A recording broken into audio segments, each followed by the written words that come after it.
ओम श्री गुरु सत्ताय नमः। सभी को प्रणाम। आज जानते हैं महापुरुषों ने गायत्री की महिमा का बखान किस प्रकार किया है। हिंदू धर्म में अनेक मान्यताएं प्रचलित हैं। विविध बातों के संबंध में परस्पर विरोधी मतभेद भी हैं, पर गायत्री मंत्र की महिमा एक ऐसा तत्व है जिसे सभी संप्रदायों ने, सभी ऋषियों ने एक मत से स्वीकार किया है। अथर्व वेद में गायत्री की स्तुति की गई है, जिसमें उसे आयु, प्राण, शक्ति, कीर्ति, धन और ब्रह्म तेज प्रदान करने वाली कहा गया है। विश्वामित्र का कथन है, गायत्री के समान चारों वेदों में मंत्र नहीं है। संपूर्ण वेद, यज्ञ, दान, तप गायत्री मंत्र की एक कला के समान भी नहीं है। भगवान मनु का कथन है, ब्रह्मा जी ने तीनों वेदों का सार 3 चरण वाली गायत्री मंत्र निकाला है। गायत्री से बढ़कर पवित्र करने वाला और कोई मंत्र नहीं है। जो मनुष्य नियमित रूप से 3 वर्ष तक गायत्री जाप करता है, वह ईश्वर को प्राप्त करता है।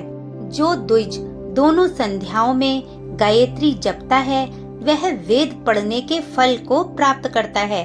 अन्य कोई साधन करे या ना करे, केवल गायत्री जप से भी सिद्धि पा सकता है। नित्य 1000 जप करने वाला पापों से वैसे ही छूट जाता है, जैसे केंचुली से सांप छूट जाता है। जो द्विज गायत्री की उपासना नहीं करता, वह निंदा का पात्र है। योगी राज याज्ञवल्क्य कहते हैं, गायत्री और समस्त वेदों को तराजू में तौला गया। एक ओर 6 अंगों समेत वेद और दूसरी ओर गायत्री, तो गायत्री का पलड़ा भारी रहा। वेदों का सार उपनिषद है, गायत्री का सार व्याधियों समेत गायत्री है। गायत्री वेदों की जननी है, पापों का नाश करने वाली है। इससे अधिक पवित्र करने वाला अन्य कोई मंत्र स्वर्ग और पृथ्वी पर नहीं है। गंगा के समान कोई तीर्थ नहीं, केशव से श्रेष्ठ कोई देव नहीं। गायत्री से श्रेष्ठ मंत्र ना हुआ है, ना आगे होगा। गायत्री जान लेने वाला समस्त विद्याओं का वेत्ता, श्रेष्ठी और क्षोत्रिय हो जाता है। जो द्विज गायत्री परायण नहीं, वह वेदों का पारंगत होते हुए भी शूद्र के समान है। अन्यत्र किया हुआ उसका श्रम व्यर्थ है।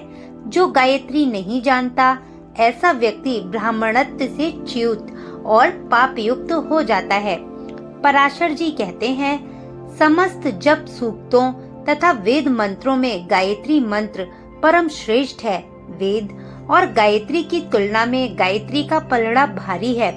भक्ति पूर्वक गायत्री का जप करने वाला मुक्त होकर पवित्र बन जाता है। वेद, शास्त्र, पुराण, इतिहास पढ़ लेने पर भी जो गायत्री से हीन है, उसे ब्राह्मण नहीं समझना चाहिए। शंख ऋषि का मत है, नरक रूपी समुद्र में गिरते हुए को हाथ पकड़कर बचाने वाली गायत्री ही है। उससे उत्तम वस्तु स्वर्ग और पृथ्वी पर कोई नहीं है। गायत्री का ज्ञाता निस्संदेह स्वर्ग को प्राप्त करता है। शौनक ऋषि का मत है, अन्य उपासनाएं करें चाहे ना करें, केवल गायत्री जप से ही द्विज जीवन मुक्त हो जाता है। सांसारिक और पारलौकिक समस्त सुखों को पाता है। संकट के समय 10,000 जप करने से विपत्ति का निवारण होता है। अत्रि मुनि कहते हैं, गायत्री आत्मा का परम शोधन करने वाली है। उसके प्रताप से कठिन दोष और दुर्गुणों का परिमार्जन हो जाता है। जो मनुष्य गायत्री तत्व को भली प्रकार समझ लेता है, उसके लिए इस संसार में कोई सुख शेष नहीं रह जाता। महर्षि व्यास जी कहते हैं, जिस प्रकार पुष्प का सार शहद, दूध का सार घृत है, उसी प्रकार समस्त वेदों का सार गायत्री है। सिद्ध की हुई गायत्री कामधेनु के समान है। गंगा शरीर के पापों को निर्मल करती है। गायत्री रूपी ब्रह्म गंगा से आत्मा पवित्र होती है। जो गायत्री छोड़कर अन्य उपासनाएं करता है, वह पकवान छोड़कर भिक्षा मांगने वाले के समान मूर्ख है। काम में सफलता तथा तप की वृद्धि के लिए गायत्री से श्रेष्ठ और कुछ नहीं। भारद्वाज ऋषि कहते हैं, ब्रह्मा आदि देवता भी गायत्री का जप करते हैं। वह ब्रह्म साक्षात्कार कराने वाली है। अनुचित काम करने वालों के दुर्गुण गायत्री के कारण छूट जाते हैं। गायत्री से रहित व्यक्ति शूद्र से भी अपवित्र है। चरक ऋषि कहते हैं, जो ब्रह्मचर्य पूर्वक गायत्री की उपासना करता है और आंवले के ताजे फलों का सेवन करता है, वह दीर्घजीवी होता है। नारद जी की उक्ति है, गायत्री भक्ति का ही स्वरूप है। जहाँ भक्ति रूपी गायत्री है, वहाँ श्री नारायण निवास होने में कोई संदेह नहीं करना चाहिए। अर्थात वहाँ भगवान श्री नारायण का निवास होता ही है। वशिष्ठ जी कहते हैं, मंदमती, कुमार्गगामी और अस्थिरमती भी गायत्री के प्रभाव से उच्च पद को प्राप्त करते हैं। फिर सद्गति होना निश्चित है। जो पवित्रता और स्थिरता पूर्वक गायत्री की उपासना करते हैं, वे आत्म लाभ प्राप्त करते हैं। इससे स्पष्ट है कि कोई ऋषि अन्य विषयों में चाहे अपना मतभेद रखते हों, पर गायत्री के बारे में उन सब में समान श्रद्धा थी और वे सभी अपनी उपासना में उसका प्रथम स्थान रखते थे। शास्त्रों में, धर्म ग्रंथों में, स्मृतियों में, पुराणों में गायत्री की महिमा तथा साधना पर प्रकाश डालने वाले सहस्रों श्लोक भरे पड़े हैं। इन सब का संग्रह किया जाए तो एक बड़ा भारी गायत्री पुराण बन सकता है। स्वामी रामकृष्ण परमहंस कहते हैं, मैं लोगों से कहता हूँ कि लंबी साधना करने की उतनी आवश्यकता नहीं है। इस छोटी सी गायत्री की साधना करके देखो।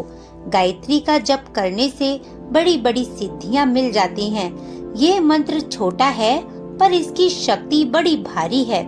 स्वामी विवेकानंद का कथन है, राजा से वही वस्तु मांगनी चाहिए जो उसके गौरव के अनुकूल हो। परमात्मा से मांगने योग्य वस्तु सद्बुद्धि है। जिस पर परमात्मा प्रसन्न होते हैं, उसे सद्बुद्धि प्रदान करते हैं। सद्बुद्धि से सत मार्ग पर प्रगति होती है और सत कर्म से सब प्रकार के सुख मिलते हैं। जो सत की ओर बढ़ रहा है, उसे किसी प्रकार के सुख की कमी नहीं रहती। गायत्री सद्बुद्धि का मंत्र है, इसलिए उसे मंत्रों का मुकुटमणि कहा गया है।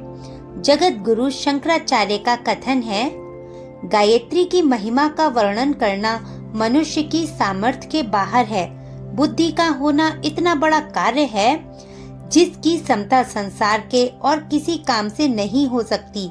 आत्म प्राप्ति करने की दिव्य दृष्टि जिस बुद्धि से प्राप्त होती है, उसकी प्रेरणा गायत्री द्वारा होती है। गायत्री आदि मंत्र है।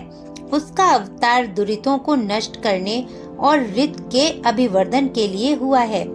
स्वामी राम तीर्थ ने कहा है, राम को प्राप्त करना सबसे बड़ा काम है। गायत्री का अभिप्राय बुद्धि को काम रुचि से हटाकर राम रुचि में लगा देना है। जिसकी बुद्धि पवित्र होगी वही राम को प्राप्त कर सकेगा। गायत्री पुकारती है कि बुद्धि में इतनी पवित्रता होनी चाहिए कि वह राम को काम से बढ़कर समझे। महर्षि रमण का उपदेश है, योग विद्या के अंतर्गत मंत्र विद्या बड़ी प्रबल है। मंत्रों की शक्ति से अद्भुत सफलताएं मिलती हैं। गायत्री ऐसा मंत्र है जिससे आध्यात्मिक और भौतिक दोनों प्रकार के लाभ मिलते हैं। स्वामी शिवानंद जी कहते हैं, ब्रह्म मुहूर्त में गायत्री का जप करने से चित्त शुद्ध होता है और हृदय में निर्मलता आती है। शरीर निरोग रहता है, स्वभाव में नम्रता आती है। बुद्धि सूक्ष्म होने से दूरदर्शिता बढ़ती है और स्मरण शक्ति का विकास होता है। कठिन प्रसंगों में गायत्री द्वारा दैवी सहायता मिलती है। उसके द्वारा आत्मदर्शन हो सकता है। काली कमली वाले बाबा विशुद्धानंद जी कहते थे, गायत्री ने बहुतों को सुमार्ग पर लगाया है। कुमार्गगामी मनुष्य की पहले तो गायत्री की ओर रुचि ही नहीं होती। यदि ईश्वर कृपा से हो जाए तो फिर वह कुमार्गगामी नहीं रहता। गायत्री जिसके हृदय में निवास करती है, उसका मन ईश्वर की ओर जाता है। विषय विकारों की व्यर्थता उसे भली प्रकार अनुभव होने लगती है। कई महात्मा गायत्री जप करके परम सिद्ध हुए हैं। परमात्मा की शक्ति ही गायत्री है। जो गायत्री के निकट जाता है वह शुद्ध होकर रहता है। आत्म कल्याण के लिए मन की शुद्धि आवश्यक है। मन की शुद्धि के लिए गायत्री मंत्र अद्भुत है। ईश्वर प्राप्ति के लिए गायत्री जप को प्रथम सीढ़ी समझना चाहिए। श्री स्वामी करपात्री जी का कथन है, जो गायत्री के अधिकारी हैं उन्हें नित्य नियमित रूप से जप करना चाहिए। द्विजों के लिए गायत्री का जप अत्यंत आवश्यक धर्म कृत्य है। गीता धर्म के विख्याता श्री स्वामी विद्यानंद कहते हैं, गायत्री बुद्धि को पवित्र करती है। बुद्धि की पवित्रता से बढ़कर जीवन में दूसरा लाभ नहीं है। इसलिए गायत्री एक बहुत बड़े लाभ की जननी है। सर राधा कृष्णन कहते हैं, यदि हम इस सार्वभौमिक प्रार्थना गायत्री पर विचार करें तो हमें मालूम होगा कि ये वास्तव में कितना ठोस लाभ देती है। गायत्री हम में फिर से जीवन का स्रोत उत्पन्न करने वाली अनुकूल प्रार्थना है। प्रसिद्ध आर्य समाजी महात्मा सर्वदानंद जी का कथन है, गायत्री मंत्र द्वारा प्रभु का पूजन सदा से आर्यों की रीति रही है। श्री दयानंद ने भी उसी शैली का अनुसरण करके संध्या का विधान तथा वेदों के स्वाध्याय का प्रयत्न करना बताया है।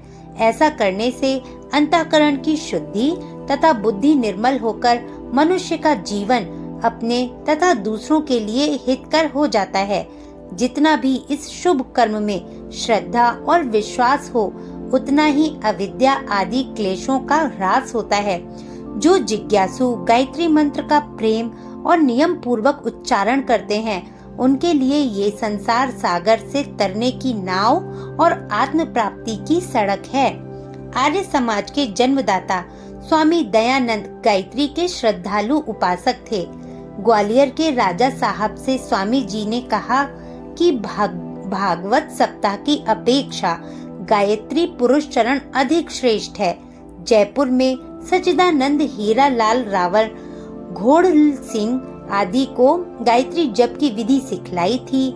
मुल्तान में उपदेश के समय स्वामी जी ने गायत्री मंत्र का उच्चारण किया और कहा कि यह मंत्र सबसे श्रेष्ठ है। चारों वेदों का मूल यही गुरु मंत्र है। आदि काल से भी सभी ऋषि मुनि इसी का जप किया करते थे। स्वामी जी ने कई स्थानों पर गायत्री अनुष्ठानों का आयोजन कराया था, जिसमें 40 तक की संख्या में विद्वान ब्राह्मण बुलाए गए थे। ये जप 15 दिन तक चला था। कविंद्र रविंद्रनाथ टैगोर कहते हैं, भारत वर्ष को जगाने वाला जो मंत्र है वह इतना सरल है कि एक ही श्वास में उसका उच्चारण किया जा सकता है। वह है गायत्री मंत्र। इस पुनीत मंत्र का अभ्यास करने में किसी प्रकार के तार्किक ऊहापोह, किसी प्रकार के मतभेद अथवा किसी प्रकार के बखेड़े की गुंजाइश नहीं है। योगी अरविंद ने कई जगह गायत्री जप करने का निर्देश किया है। उन्होंने बताया है कि गायत्री में ऐसी शक्ति सन्निहित है जो महत्वपूर्ण कार्य कर सकती है। उन्होंने कईयों को साधना के तौर पर गायत्री का जप बताया है। महात्मा गांधी जी कहते हैं, गायत्री मंत्र का निरंतर जप रोगियों को अच्छा करने और आत्मा की उन्नति के लिए उपयोगी है। गायत्री का स्थिर चित्त और शांत हृदय से किया हुआ जप आपत्ति काल में संकटों को दूर करने का प्रभाव रखता है। लोकमान्य तिलक कहते हैं, जिस बहुमुखी दास्ता के बंधनों में भारतीय प्रजा जकड़ी हुई है, उसके लिए आत्मा के अंदर प्रकाश उत्पन्न होना चाहिए, जिससे सत और असत का विवेक हो, कुमार्ग को छोड़कर श्रेष्ठ मार्ग पर चलने की प्रेरणा मिले। गायत्री मंत्र में यही भावना विद्यमान है। इस मंत्र के अनेक अर्थ होते हैं और भिन्न भिन्न प्रकार की चित्त वृत्ति वाले व्यक्तियों पर इसका प्रभाव भी भिन्न भिन्न प्रकार का होता है। इसमें दृष्ट और अदृष्ट, उच्च और नीच, मानव और देव सबको किसी रहस्यमय तंतु द्वारा एकत्रित कर लेने की शक्ति पाई जाती है। जब इस मंत्र का अधिकारी व्यक्ति गायत्री के अर्थ और रहस्य, मन और हृदय को एकाग्र करके उसका शुद्ध उच्चारण करता है, तब उसका संबंध दृश्य सूर्य में अंतर्निहित महान चैतन्य शक्ति से स्थापित हो जाता है। वह मनुष्य कहीं भी मंत्रोच्चारण करता हो, पर उसके ऊपर तथा आसपास के वातावरण में विराट आध्यात्मिक प्रभाव उत्पन्न हो जाता है। यही प्रभाव एक महान आध्यात्मिक आशीर्वाद है। इन्हीं कारणों से हमारे पूर्वजों ने गायत्री मंत्र की अनुपम शक्ति के लिए उसकी स्तुतियां की हैं। आज के लिए इतना ही। सभी का धन्यवाद। ये उदाहरण परम पूज्य गुरुदेव पंडित श्री राम शर्मा की पुस्तक गायत्री महाविज्ञान से लिए गए हैं।